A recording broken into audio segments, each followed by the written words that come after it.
Tomato কুচি,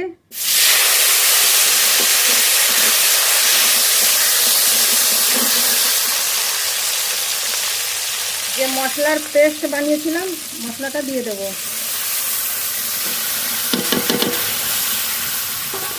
এবার খুব ভালো করে কষিয়ে নেব।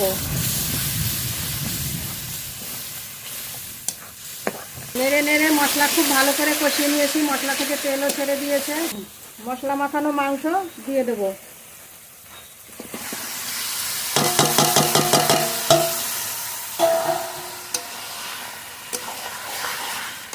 এবার খুব ভালো করে নেড়ে নেব।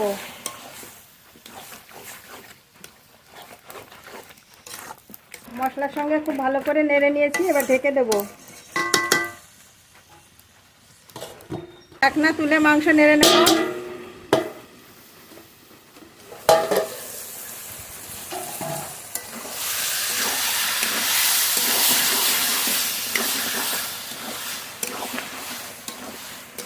দুইবার ঢেকে ঢেকে নেড়ে নিলাম, আর ঢাকবো না। এবার আর একটু কষিয়ে নেব।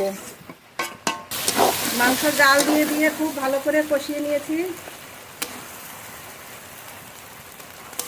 ভেজে রাখা আলু দিয়ে দেবো।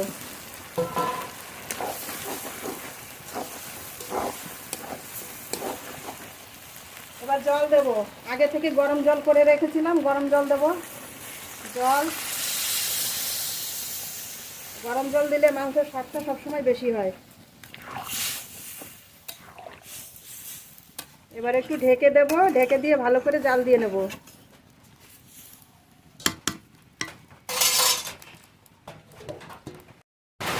ঢাকনা তুলে নেব।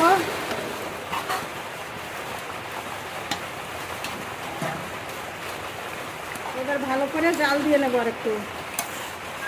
বন্ধুরা, আজকে অনেক দিন পরে মেঘ করেছে আকাশে, ঝমঝম করে বৃষ্টি পড়াও শুরু হয়ে গেছে। আর এদিকে গরমও খুব পড়েছে। তা বৃষ্টি হচ্ছে, আর একটু বেশি হলে আরও ভালো হবে। ঠান্ডা একটু হবে আজকে ওয়েদার।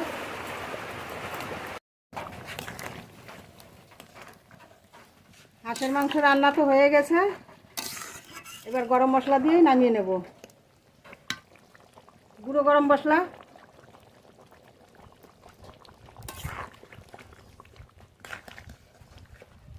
হাঁসের মাংস রান্না হয়ে গেছে, এবার নামিয়ে নেব।